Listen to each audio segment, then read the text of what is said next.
Guys, dumating na yung switch ng fireplace na in-order ko. Ito na. Yan. Nasira kasi yung lumang switch na ito. Ayan. Kapipindot yung mga bata. Ayan. Tapos, meron na siyang dumating na yung bago. Ito. In-order ko sa Amazon. Hindi ako pwede makabili ng tig-isa-isa lang. Kaya lima sa isang plastic ang nabili. Ayan, ito siya. Ayan. May kulay ang nabili ko. Ayan, kompleto yung pin niya. Ayan. Kompleto yung pin niya. Anim yung pin niya. Ito yung luma eh. Ayan. Ayan, 5 lang. Bungi yung isa. Dito yan guys. Dito yan sa... Ayan guys, ito yung fireplace. Ayan yung fireplace. Ayan yung fireplace. Ayan yung fireplace. Ngayon may switch siya dito. Madilim. Madilim. Saan ba yung ilaw? Ayan guys. Ito may switch dito. Dito natin ilagay ito. Ito. Diyan natin ilagay yan. Ayan. Ayan o, ito. Tanggal. Kailangan kasi ng heater ngayon sa winter kasi kawawa yung mga bata. Malamig. Ayan. Palitan natin yung switch. Alright, let's go!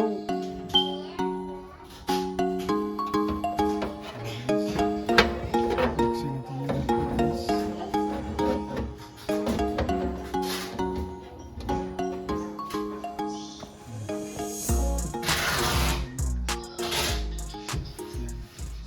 Dito natin siya yung isasalpak.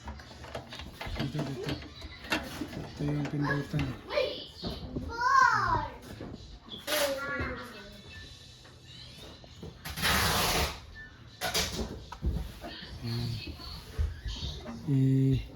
Parehas natin yung orientation.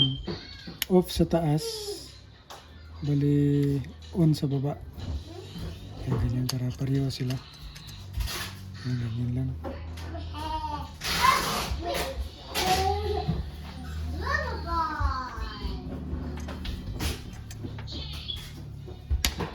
Yan. Alright. Tapos, i-connect natin yung mga connection niya.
Try natin. Ayan. Ayan guys, nakabit na natin yung mga connection dun sa switch. Testerin natin. Testerin natin yung dulo ng plug. Oh, bawat pin, ilagay natin yung My turn. prong ng tester natin. Okay lang yun, magkabaliktaran. Basta wag lang magdikit. And guys, pagka tumunog, ibig sabihin okay yung connection natin. Yan. Yan, ibig sabihin meron siyang continuity. Okay lang yun, magkabaliktaran. Yan.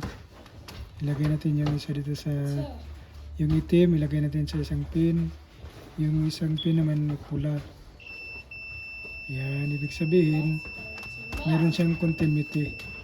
Kaya okay yan guys. Ayan, testingan natin yung i-plug natin kung kagana ba itong natin. Testingan natin ng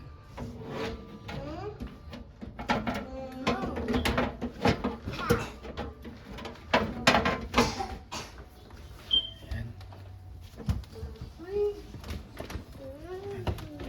Plug natin. Plug natin. Ayan guys, oh.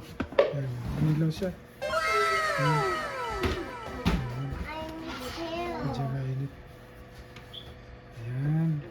Gumana na siya. Alright, kabit lang natin yung mga tornilyo.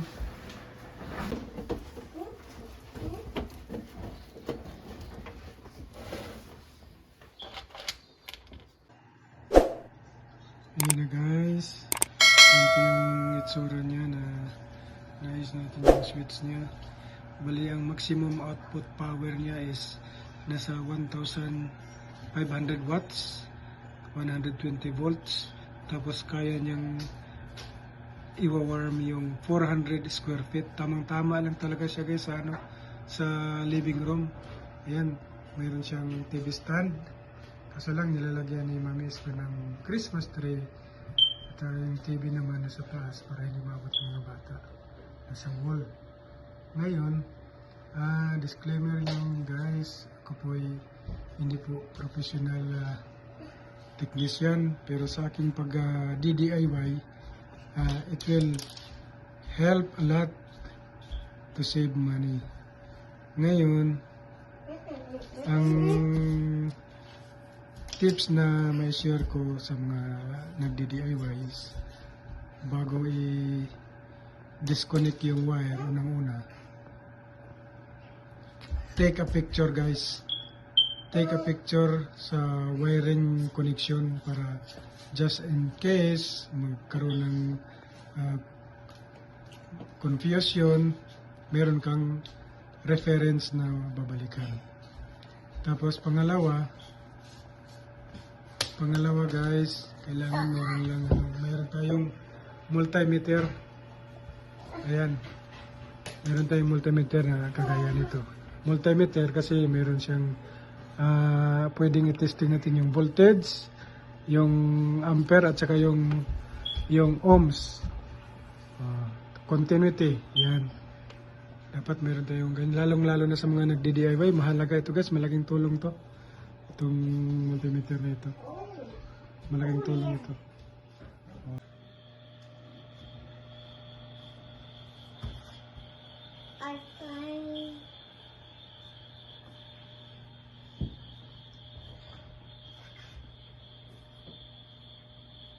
Yan.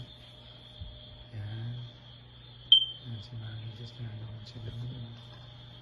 Nanonood. Yan. Yan sila nanonood. Habang gumagana yung fireplace natin, ayan, naramdaman niya yung warm sa kanyang paa. Ayan. Ayan, ayan. Ayan. Ayan, siya naman. Ayan.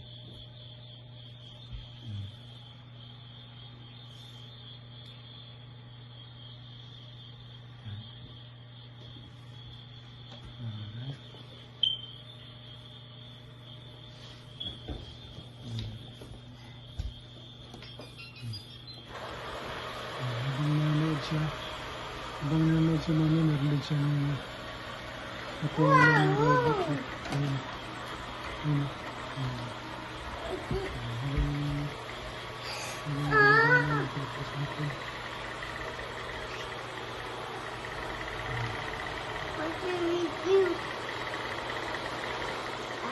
Alright.